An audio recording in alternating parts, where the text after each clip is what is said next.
بسم الله الرحمن الرحيم.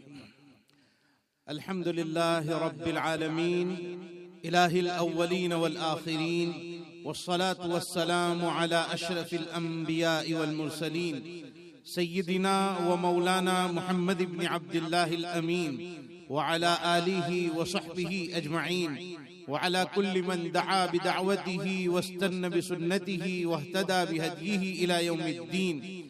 أما بعد، فقد قال الله تبارك وتعالى في شأن حبيبه: إن الله وملائكته يصلون على النبي يا أيها الذين آمنوا صلوا عليه وسلموا تسليما.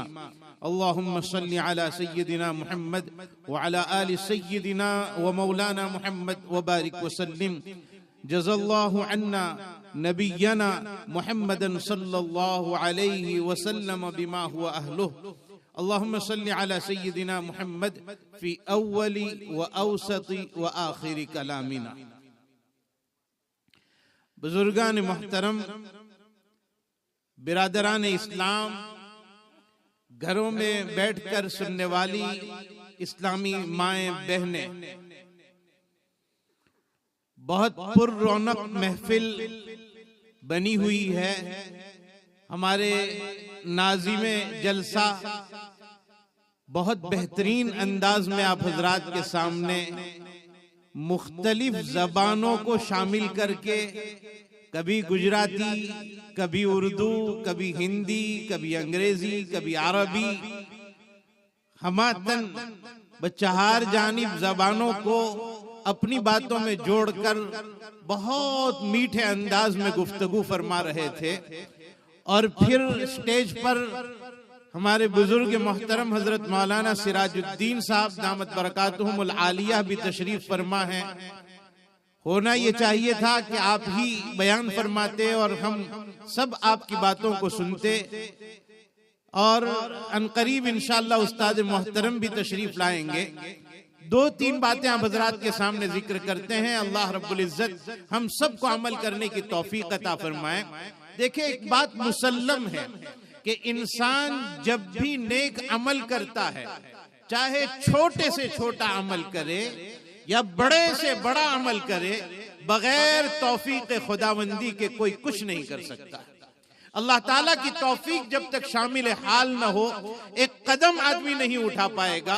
اس لیے اللہ تعالیٰ سے چلتے پھرتے، اٹھتے بیٹھتے، رات دن، ہر وقت اور ہر جگہ دعا مانگتے رہنا چاہیے: اے اللہ، نیک اعمال کی توفیق عطا فرما اور برے اعمال سے ہمیں بچنے والا بنا. بغیر توفیق کے کچھ نہیں، ورنہ ہم کوئی نیک کام بھی کریں گے، نیک کام کی طرف آگے بھی بڑھیں گے، تو آگے بڑھنے کے بعد بھی شیطان کے حملے، نفس کے حملے، یہ سب جاری رہتے ہیں. اس لیے اللہ تعالیٰ سے دعا کرو کہ اللہ تعالیٰ توفیق بھی عطا فرمائے، شیطان کے حملوں سے بھی ہمیں بچائے، اور ہمارا راستہ اللہ کی طرف طے ہوتا رہے. علامہ روم رحمۃ اللہ علیہ نے اپنی مثنوی میں یہ بات ذکر فرمائی ہے کہ ایک بزرگ اللہ اللہ کیا کرتے تھے، اللہ کا ذکر کرتے تھے، ہر وقت اللہ کو یاد کرتے تھے. غالباً رات کا وقت تھا اور اپنے ذکر میں مصروف تھے، اللہ کو یاد کر رہے تھے، اور شیطان کا حملہ ان کے اوپر ہوا. اور حملہ یہ ہوا: اللہ کے بندے، کتنے دن سے تو اللہ کو یاد کر رہا ہے، کتنے دن سے اللہ اللہ کر رہا ہے، کتنی تسبیحات تو نے پڑھ ڈالی، لیکن اوپر سے اللہ تعالیٰ کی طرف سے تجھے کوئی جواب تو مل نہیں رہا ہے. پھر خامخواہ ایک طرفی محبت کہ تو اللہ اللہ کرتا ہے اور اللہ کی طرف سے تجھے جواب کوئی نہیں ملتا ہے. اس طرح ایک طرفی محبت سے کیا فائدہ ہوگا؟ یہ شیطانی حملہ اس کے اوپر ہوا، اور اس کے دل میں بھی یہ خیال آ گیا کہ بات تو صحیح ہے، کئی سال ہو گئے میں اللہ کو یاد کرتا ہوں، اللہ کی طرف سے تو کوئی جواب ملا ہی نہیں ہے. اس لیے اس نے اپنی تسبیح کو رکھ دیا، بستر پر لیٹ گیا اور نیند کے عالم میں گم ہو گیا. اللہ کا کرنا کہ حضرت خضر کی ملاقات خواب میں ہوئی اور حضرت خضر نے اس سے سوال پوچھا، او اللہ کے بندے کیا بات ہے، تو نے ذکر کرنا چھوڑ دیا، اللہ کو یاد کرنا چھوڑ دیا، تسبیح کو بالائے طاق رکھ دیا، تو اللہ اللہ کرتا تھا، بڑا اچھا لگتا تھا۔ اس آدمی نے خواب میں کہا اپنے حضرت خضر کے سامنے کہ بات تو صحیح ہے، میں اللہ کو یاد کرتا تھا، لیکن اللہ کی طرف سے مجھے کوئی جواب نہیں ملا، میں یہ سمجھتا ہوں کہ یہ ایک طرفہ محبت ہے، اس لیے میں نے ذکر کرنا چھوڑ دیا۔ حضرت خضر نے جو جواب دیا وہ آب زر سے دل کی تختی پر لکھنے کے قابل ہے، وہ اللہ تعالیٰ ہی کی طرف سے ان کو تنبیہ کروائی گئی تھی۔ خضر علیہ السلام نے کہا، وہ اللہ کے بندے تو ایک مرتبہ جب اللہ کا نام لیتا ہے اور ایک مرتبہ نام لینے کے بعد دوسری مرتبہ توفیق ہو جائے دوبارہ اللہ کا نام لینے کی، تو یہ اللہ تعالیٰ کی طرف سے جواب ہی ہے، اللہ تجھے جواب دے رہے ہیں۔ اگر اللہ جواب نہ دیتے ہوتے تو تجھے دوسری مرتبہ اللہ کا نام لینے کی توفیق نہ ملتی۔ اس طرح جب یہ بات ان کے سامنے آئی، بیدار ہو گئے اور انہیں یہ سمجھ میں آ گیا کہ عمل کے بعد دوبارہ عمل کی توفیق مل جانا یہ اللہ تعالیٰ کی طرف سے قبولیت بھی ہے اور اللہ تعالیٰ کی طرف سے جواب بھی ہے، تو دوبارہ وہ اپنے ذکر میں لگ گئے۔ میرے بھائیوں، میں آپ کے سامنے یہ عرض کر رہا تھا کہ اللہ سے توفیق بھی ہم مطالبہ کریں، سوال کریں کہ اللہ ہمیں توفیق بھی عطا فرمائیے، شیطانی وساوس سے بھی ہماری حفاظت فرمائیے، اور پھر اپنے کام میں ہم لگے رہیں۔ ہم جو کام کر رہے ہیں، جو کام ہمارے لیے فرض کیے گئے ہیں، جو کام ہمارے لیے مسنون بتائے گئے ہیں، جو مستحبات ہیں، ہم اپنے کام میں لگے رہیں اور اللہ سے ثواب کی امید رکھے۔ انشاءاللہ تعالی ہمیں اللہ تعالی نوازتے رہیں گے۔ لیکن ایک بات آپ کے سامنے میں ذکر کرنا چاہتا ہوں کہ کوئی ایسا طریقہ ہمارے سامنے ہو کہ جس طریقے کو اختیار کیا جائے اور اس طریقے کو اختیار کرنے کے بعد ہمیں امید ہو کہ اللہ تعالیٰ نے یہ عمل انشاءاللہ قبول کر لیا ہوگا۔ اس کے لیے کون سی ترتیب ہے، کون سی ترکیب ہے؟ اس کے لیے 3 کام بتلائے گئے ہیں۔ یہ 3 کام اگر کوئی آدمی کر لے تو امید ہے اللہ تعالیٰ اس کے اعمال کو قبول فرمائیں گے۔ وہ 3 کام اس طرح ہے کہ ایک کام ہمیں ہر عمل سے پہلے کرنا ہے، دوسرا کام ہر عمل کے ساتھ کرنا ہے، اور تیسرا کام ہر عمل کے بعد کرنا ہے۔ اگر یہ سلسلہ رہا تو امید ہے اللہ تعالی ہمارے ہر عمل کو قبول فرمائیں گے۔ جو کام ہمیں عمل سے پہلے کرنا ہے وہ اخلاص نیت ہے، ہر عمل سے پہلے کہ اللہ آپ نے یہ توفیق عطا فرمائی، میں حاضر ہو گیا ہوں، اے اللہ آپ کے لیے یہ کام کرنے کی توفیق عطا فرمائیے، ہمیں ریاکاری سے بچا لیجئے، ہمیں شرک خفی سے بچا لیجئے، ہمیں دوسروں کے دکھلاوے کے لیے کام کرنے سے حفاظت فرما لیجئے۔ اللہ کے سامنے اپنی نیت کو خالص کر لے۔ جو کام اخلاص کے ساتھ کیا جاتا ہے اس میں بڑا وزن ہوتا ہے، بڑی طاقت ہوتی ہے اس میں، اور بہت مقبولیت کا حامل ہوتا ہے وہ عمل۔ اخلاص کا ہونا یہ عمل کے اندر روح کو پھونک دیتا ہے۔ کوئی بھی آدمی، آپ اپنے تاریخ کو پڑھیے، بڑے بڑے اکابرین گزرے ہیں، حضرات صحابہ کرام گزرے ہیں، انہوں نے جتنے کام کیے وہ اخلاص کے ساتھ کیے، اور اللہ تعالیٰ نے ان کاموں کو ایسے پروان چڑھایا کہ آج وہ سب حضرات انتقال کر گئے لیکن ان کے کام آج تک جاری، یہ ان کے اخلاص کی برکت۔ کسی نے چھوٹا موٹا مدرسہ قائم کیا، آج تک وہ بڑا تناور درخت بن کر دنیا کے گوشے گوشے میں اس کے شاگرد پہنچے ہوئے۔ کسی نے کوئی نیک چھوٹا سا کام جاری کیا، آج تک اس کے اثرات باقی۔ تو نیک کام کرنا، اخلاص کے ساتھ کرنا، اخلاص کے ساتھ کرنے سے قوت پیدا ہوتی ہے، پھر سامنے کوئی بھی ہو جواب دینا تک آسان ہو جاتا ہے۔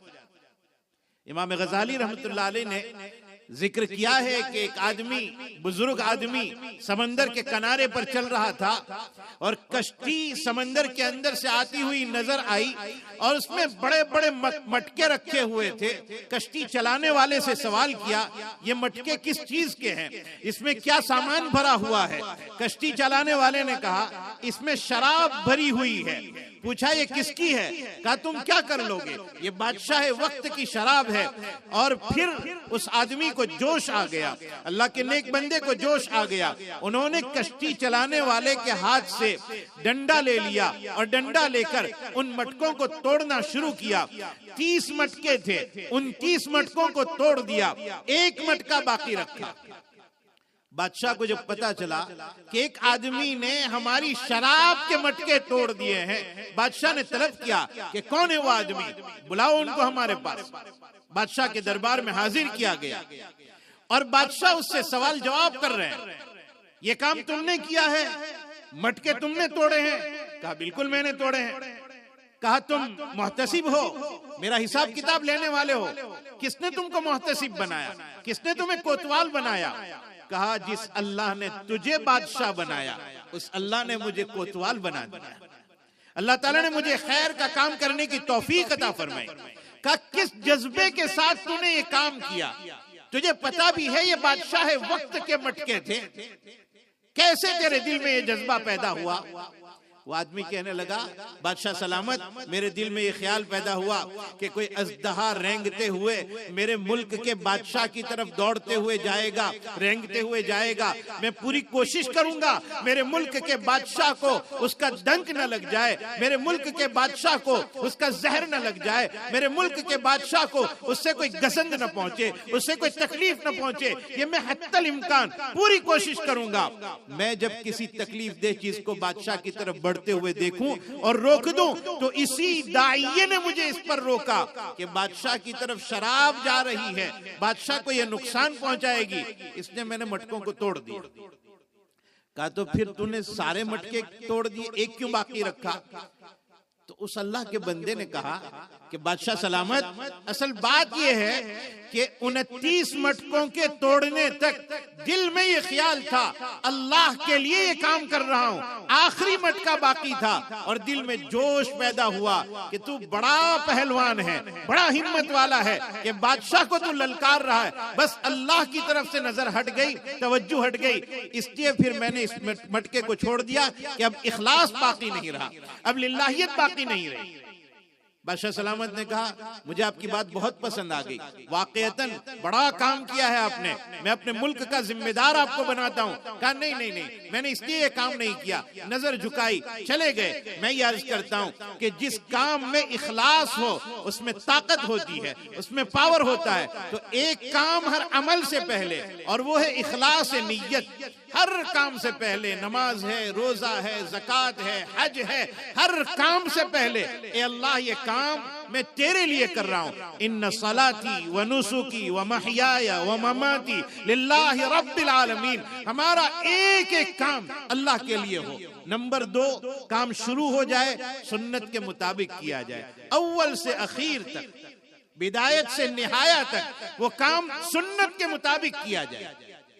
حضرات صحابہ کرام رضوان اللہ تعالی علیہ مجمعین کی پوری نظر ہر وقت اس پر رہتی تھی کہ میرا کام رسول اللہ صلی اللہ علیہ وسلم کے طریقے کے مطابق، بلکہ صحابہ ایسے شیدائی تھے حضور کے طریقوں کو زندہ کرنے کے کہ عبداللہ ابن عمر رضی اللہ تعالیٰ عنہ کبھی استنجے کی ضرورت نہ ہو تب بھی استنجے کی شکل میں کہیں جا کر بیٹھتے تھے، اور کوئی پوچھنے والا پوچھتا آپ یہاں کیوں بیٹھے؟ کہا میں نے میرے نبی کو یہاں بیٹھتے ہوئے دیکھا تھا، میرے حضور نے یہاں استنجا کیا تھا، مجھے تقاضا نہیں تھا لیکن میں ایسے ہی بیٹھ گیا تاکہ رسول کے طریقے پر عمل ہو جائے۔ آپ جب مدینہ سے مکہ جاتے تھے عبداللہ ابن عمر رضی اللہ تعالیٰ عنہما، تو راستے میں اسی درخت کے نیچے قیام کرتے تھے جس درخت کے نیچے رسول اللہ صلی اللہ علیہ وسلم نے قیام کیا ہو۔ اور حضرات صحابہ میں عبداللہ ابن عمر کے والد گرامی حضرت عمر ابن الخطاب رضی اللہ تعالیٰ عنہ جب ان کو زخم لگا ہے، بیماری کی حالت میں ہے اور گہرا زخم لگا ہے جس میں حضرت کا انتقال ہو گیا، اس عالم میں ایک آدمی ان سے ملاقات کے لیے حاضر ہوا، عیادت کے لیے حاضر ہوا اور جانے لگا ملاقات کر کے۔ حضرت عمر نے انہیں بلایا اور بلا کر کہا اللہ کے بندے تمہارا پاجامہ ٹخنے سے نیچے جا رہا ہے، اس کو اوپر کرو۔ یہ ہے سنت پر گہری نظر اور سنت پر عمل. تو دوسرا کام، ہر کام سنت کے مطابق، اور تیسرا کام عمل کے بعد جب عمل ہو جائے اللہ کے حوالے کر دے. اللہ یہ ٹوٹا پھوٹا عمل میں نے کیا ہے، آپ اسے قبول فرما لیجئے. مولا آپ نے توفیق عطا فرمائی، میں نے کیا، میری جیسی ہمت بنی ویسا کیا، اس میں یقیناً کئی غلطیاں ہوگی، اے غلطیوں کے معاف کرنے والے خدا، آپ نے توفیق عطا فرمائی، میں نے کر لیا، اب آپ اسے قبول فرما لیجئے. اگر یہ سلسلہ ہمارا رہا، عمل سے پہلے اخلاص، عمل کے ساتھ سنت اور عمل کے بعد دعا کا اہتمام، تو امید ہے اللہ رب العزت ہمارا ہر عمل قبول کریں گے. میرے بھائیوں، ہمارے علماء کرام جن کے بیانات ہیں وہ یہاں موجود ہیں. میں اپنی گفتگو کو ختم کرتا ہوں. میں آپ کے اس دیار میں یہ دوسری مرتبہ حاضر ہوا. ایک مرتبہ سالانہ جلسے میں الحمدللہ آنا ہوا تھا، آج پھر حاضری ہوئی. اللہ تعالی ہمارے اس مل بیٹھنے کو قبول فرمائے. این دعا ازمن و از جملہ جہاں آمین. بعد وآخر دعوانا ان الحمدللہ رب العالمین. ماشاءاللہ، موصوف نے بڑی جامع باتیں بتلائی، ایمان کو تازہ کر دیا. بزرگان دین کی جو باتیں حضرت خضر علیہ السلام اور دیگر حضرت امام غزالی رحمۃ اللہ علیہ کے اقوال جو پیش کیے، بزرگوں اور بھائیوں، حضرت لقمان علیہ السلام کی نصیحتیں بڑی مشہور ہیں. قرآن میں سورہ لقمان ایک مستقل چیپٹر ہے، اس میں نصیحتیں ہیں. موطا مالک میں ایک روایت ہے، حضرت لقمان علیہ السلام نے اپنے بیٹے سے کہا کہ بیٹا ان علماء کے پاس بیٹھا کرو. غور سے سنیے گا، انشاءاللہ ہمارے حضرت قاری صاحب تشریف لائیں گے اسٹیج پر تو انشاءاللہ آپ کی زیارت ہو جائے گی. حضرت مولانا حضرت لقمان علیہ السلام اپنے بیٹے سے کہہ رہے ہیں، بیٹا ان علماء کرام کی خدمت میں بیٹھا کرو، ان کی باتوں کو سنا کرو. ان کی باتوں کو سننے سے دل اسی طرح زندہ ہوتے ہیں جیسے کہ زور کی بارش سے مردہ زمین زندہ ہوا کرتی ہے.